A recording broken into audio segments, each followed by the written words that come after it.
Le ministère national des actions humanitaires a pied d'œuvre pour évaluer le dégât causé par la dernière pluie diluvienne causant les débordements de la rivière Moutao, groupement Kamoanza, territoire de Massissi. Une délégation ministérielle conduite par le directeur de cabinet, aux côtés de qui le commissaire général en charge des affaires humanitaires du gouvernement provincial du Nord Kivu a effectué une descente dans les villages Rutoboko, Kimoka, Macha, Asake en territoire de Massissi. C'était ce lundi 12 octobre 2020.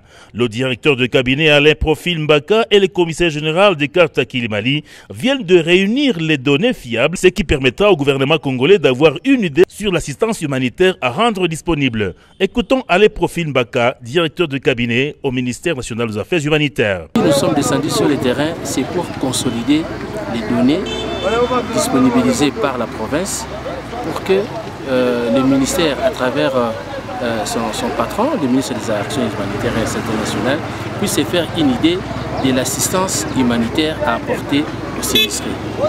Donc voilà la quintessence de notre descente sur le terrain aujourd'hui. Il y a des tôles qu'on doit disponibiliser, il y a des planches, mais c'est à son excellence, monsieur le ministre, de déterminer les niveaux de l'assistance. L'une des victimes de cette inondation est le directeur de l'école primaire Rutoboko, Kambale Katsuva, rappelle ici le fait. Cette école, vraiment, nous sommes en train de se poser mille et une questions. Comment est-ce que les enfants vont reprendre les activités scolaires? Quelques élèves sont venus, mais ils ont manqué où étudier, parce que les salles restantes a été embourbée. Et rappelons que c'est depuis le 1er octobre 2020 où une inondation a causé mort de plus de 10 personnes et plusieurs dégâts matériels enregistrés. Nous sommes là, c'est juste une continuité de la suite d'évaluation par rapport aux dégâts qui avaient eu lieu suite à la pluie diluvienne causée par la catastrophe naturelle, bien évidemment, qui avait abattu la cité de Sac et ses environs le 1er octobre de cette année.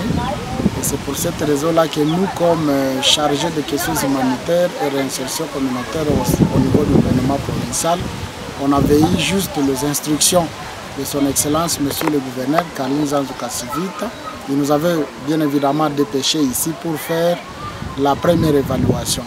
Et quand l'équipe nationale est arrivée, nous on avait transmis le rapport et ils sont venus aussi palper la réalité au terrain par rapport au rapport qu'ils avaient réussi.